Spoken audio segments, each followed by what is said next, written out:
The Victorians Party had a short-lived life. It was meant to be the new kid on the block with plans for being a powerful player in Victoria's troubled political landscape. But it failed even before it took advice. Poor advice, questionable leadership, cover-ups, a lack of accountability, dubious management maybe, and accounting practices all contributed to the party's collapse. How did the party come to fail, and what are the circumstances that revolve around the alleged missing campaign funds, and what were those funds used for? One of the party's founders, Oscar Yildiz, is asking the questions but still has no answers, and Oscar joins us tonight. Hello, Oscar. G'day, Ben. Great to be here. So thanks for the opportunity. Thanks for being on. So Victorians Party promised a whole lot. We know Daniel Andrews has so much control and over Victorian electorate rules and just changed the rules and everything. So what happened with the Victorians Party? Oh, look, Ben, to be honest, we started off really well. I thought that our strategic plan, our election plan going into the 2022 election was very positive. We were a group of people that were passionate about genuinely making a difference to the future of this state. And you had 2 years of lockdowns. You had a lot of uncertainty. People were financially struggling. People wanted leadership. They wanted a new kid on the block. They wanted an alternative, and we were going to be that hope for a lot of people. We started off extremely well.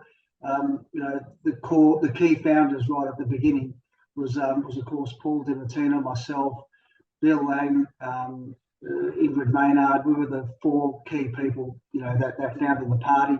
Very quickly, when I say very quickly, probably a couple of months out of the state election, someone came into the party and said they were now a founder, which they weren't at the start, but they suddenly became a founder. And leadership started to change very quickly. As a returning officer, I wasn't aware of any funds. I was never privy to any bank account statements. I was never a signatory to any bank account statements. There were 2 people in the party that were signatories to those bank statements. Hand on heart, never saw one bank statement of the party, which is pretty sad when I repeatedly asked to see them. But I was reassured that I didn't need to see any bank statements. But it was the 12th of August when I received a phone call. It was a phone call I can remember as though it was yesterday. It was at about 3:15 that afternoon, and the chair of a committee of one of the committees we had established called me up and said, "We're winding the party down. We're withdrawing from the state election." It was a complete shock to me, Ben, because we were really building a lot of momentum. There was a lot of support out there. I was almost spending every night of my week, including weekends, talking to people, visiting people, hearing their issues. So we had really built a lot of support.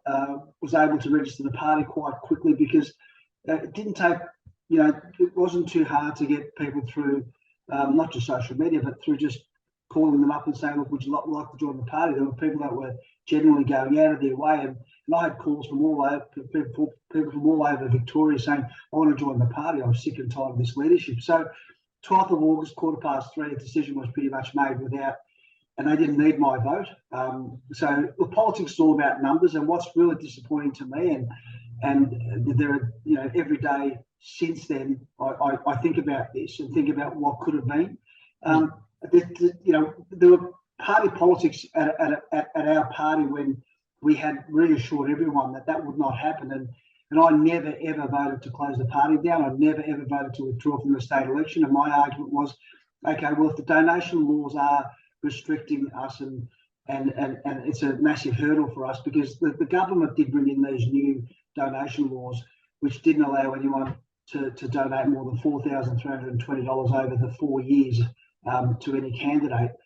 If they did donate X amount of money, more than that, then that money had to be used for admin. It couldn't be used for campaign purposes. So what that really does is it kills minor parties, it kills independence, it kills anyone trying to challenge the status quo or trying to challenge the current powers to be. So, but I said, well, okay, if that's the case, if we can't use any funds that are being donated or have been donated to the party, for election purposes. Let's allow candidates to run, and they can raise their own money. Yeah, it's going to be on a shoestring budget, but candidates can get $4,320 off one individual over 4 years.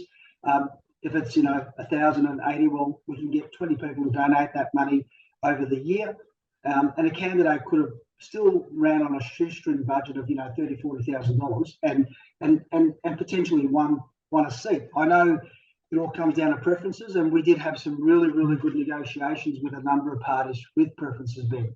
So I thought we would have won at least a couple of seats. And I'm really sorry. I'm really sorry to all those people that believed in the party. I'm really sorry to all those candidates who had been. I mean, there were meetings held in my house here with candidates. There were meetings held here with party officials, not once, but a number of times. My family were very understanding in allowing people that they never knew into this home repeatedly to try and get this party up and going. And I'm just really sorry, and haven't come out publicly and said it, but this is now the opportunity to do it, because people are still asking me what happened to your party. And I mean, if you lie down with dogs, you wake up with fleas, Ben.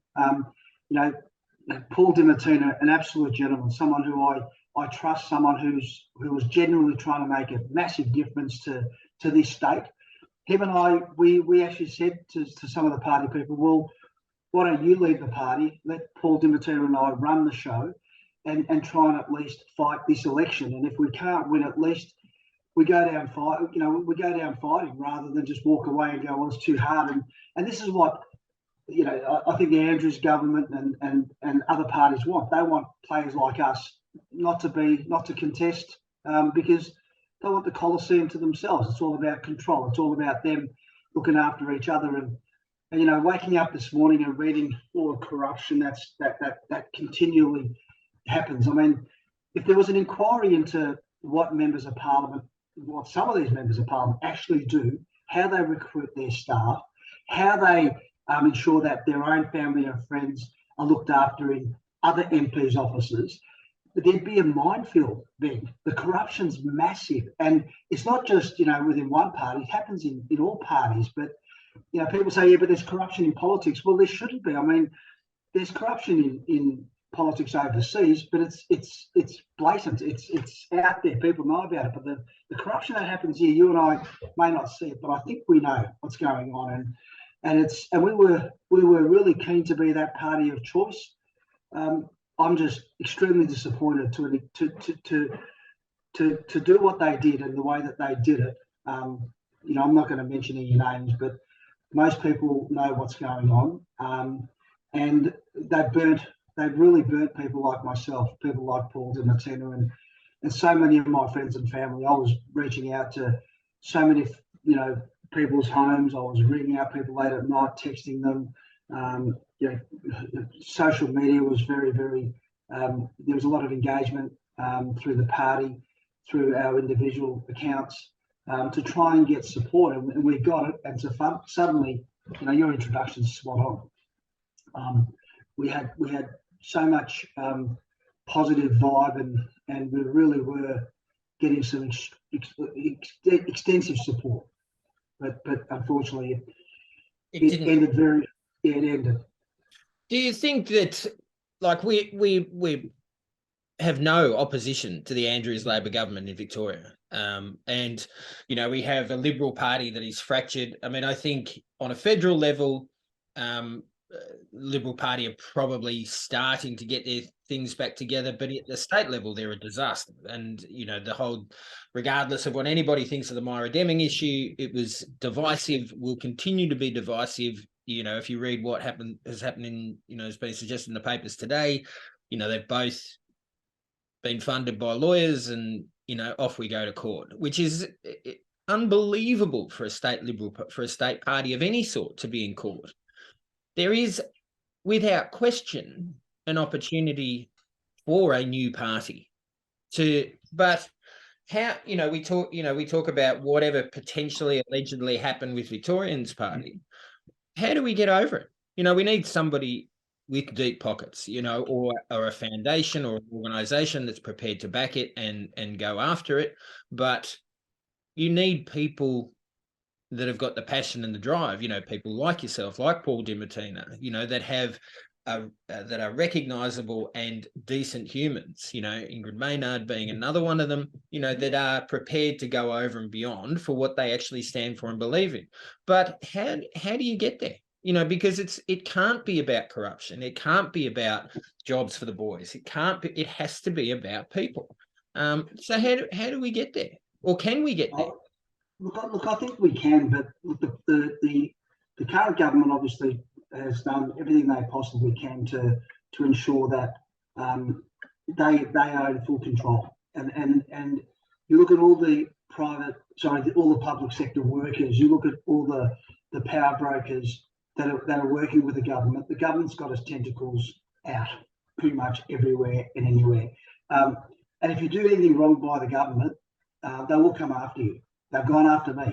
In 2018, I ran in this electorate here as an independent, and I don't want to go into detail about what they did, but the stuff that they did, I could write literally a book on. The intimidation, the threats, not just to me, but to my family. And what really annoys me is, the last state election in New South Wales was it was about attacking the issues and attacking the ball, not the man. Here in Victoria, in every election, it's about attacking the man, not the ball. And that's how it's operated. But the government's got control and got power. I know only 37% of people voted for this current government, but the government also, through deals that they did with the minor parties or other parties, was able to get them over the line. And when you think about, 37% of people not voting for this government, but yet they won, the preferential system doesn't do justice to the average voter out there. So how do we win? How do we contest? Or how do we have a party that is one, in touch with the people, one is listening to the people? We've just got to stop party politics. We've got to stop politics within the party, and the Liberal Party again is struggling to have a unified team, because there are factions within the Liberal Party as well. And I thought it was just Labor. I thought Labor, whenever I have these discussions with people like yourself, Ben, well, I was once a Labor member, and I know how the factions work. And the reason why I really wanted to leave is I was sick and tired of being dictated as to how I needed to have to vote at local government level.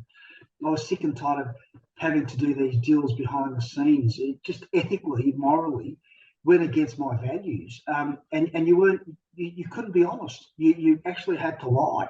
You had to lie to get things done. And it doesn't sit well with me. I mean, I've got to go home and go to sleep. I've got to look my kids in the eye and my wife in the eye and say, I did this today. And to be able to lie to someone, and that's what they do. Politicians, the very good politicians, are exactly that. They're the biggest liars you can ever think of. And that's how they've got where they've got. So we need. You mentioned the word honesty before. We need people with integrity to join a genuine party. And look, are there rumours at the moment? Are there talks behind the scenes with a number of people at the moment wanting to do it? Yes, there are. But as you mentioned, Ben, you can't do it without funds.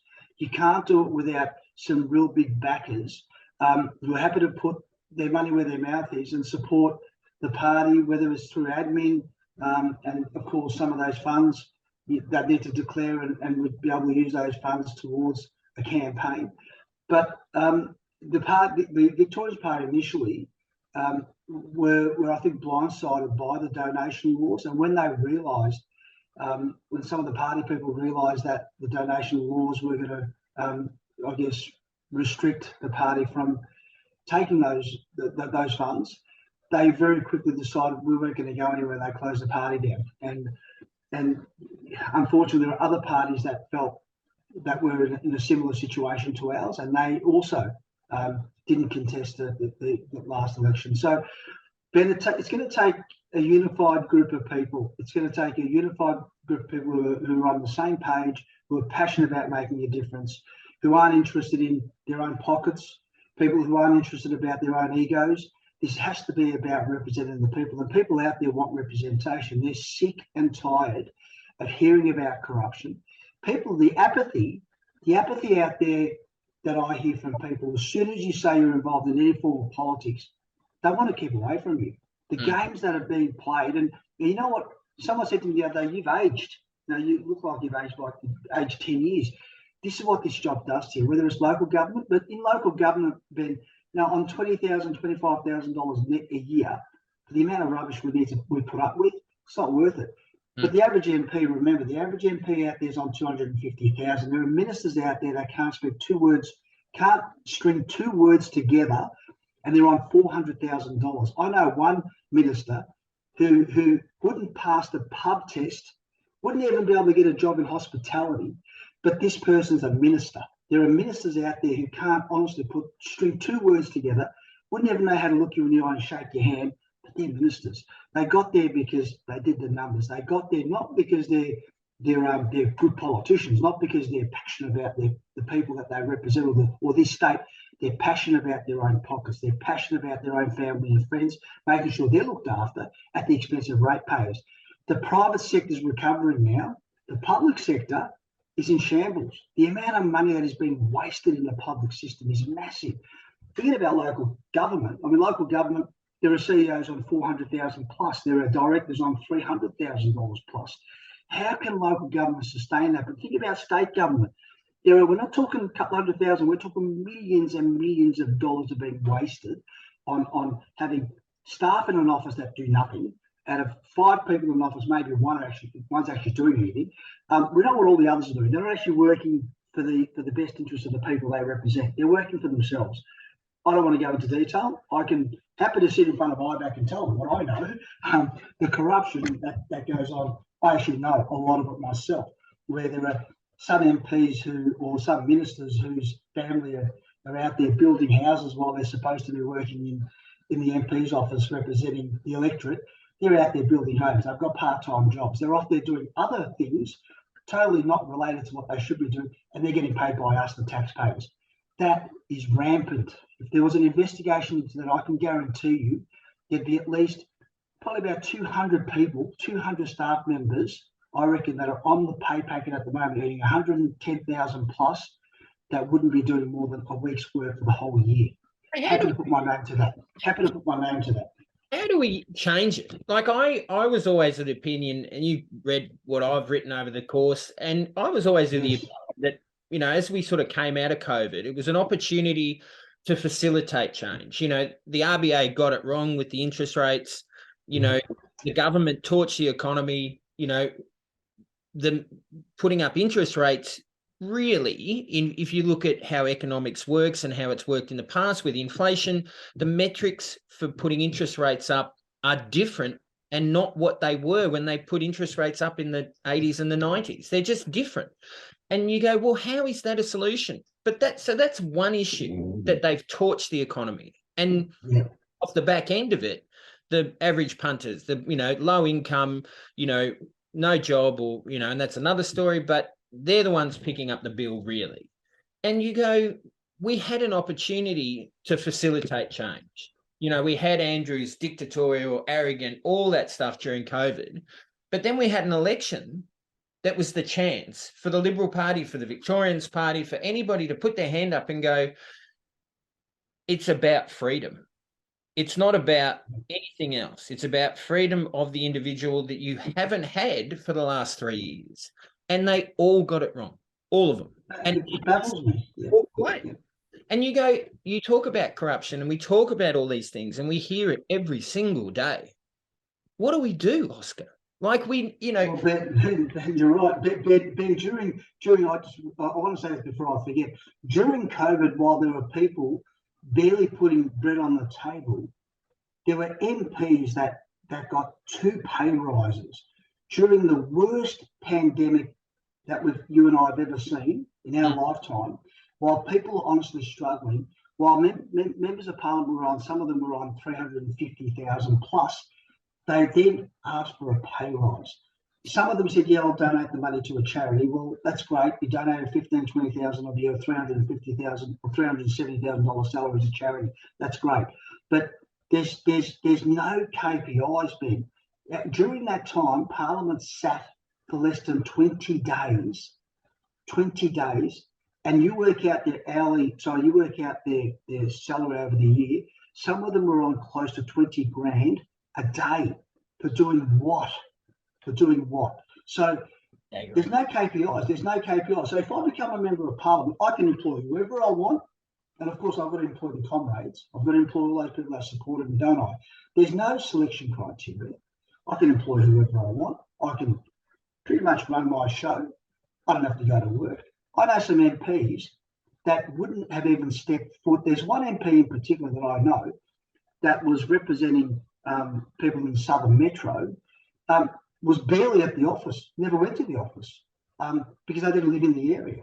I think if you're going to be an MP for any area, you need to live in the area, but then to be parachuted from the south down to the west or be parachuted from the south down to the north, the MP that was representing us in this area was representing us at this level as a state member of parliament in the lower house, suddenly was parachuted to the Western Metro area to now represent people in the Western Metro area and is now a minister. Like, who's paying for that person's salary? Who's paying for that person's partner's salary? Who's paying for all the people that are employed under, and who are they?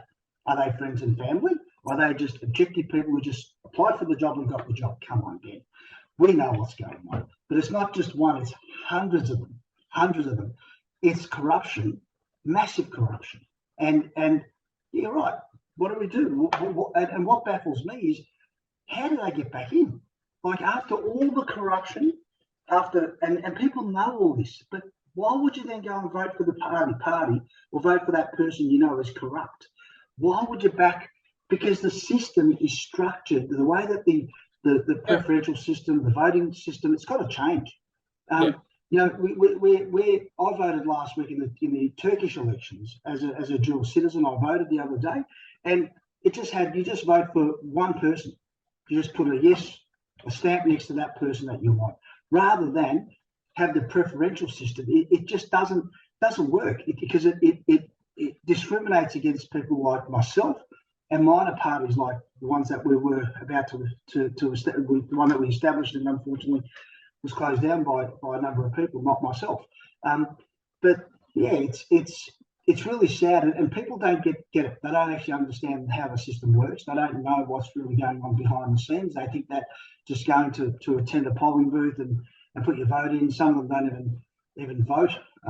They put the empty ballot paper in because they're sick and tired of hearing this rubbish. But look, for someone who's been in politics for just over 20 years, I think I'm pretty savvy on what's really going on out there, and it doesn't leave much hope. I wake up, thinking about the future of my kids. And unfortunately, like you said, financially, we're all struggling while people within the public sector are giving themselves a pay rise or making sure that they're looked after financially. I mean, I can't, if I'm a millionaire, Ben, but the people around me are poor, I'm not a millionaire.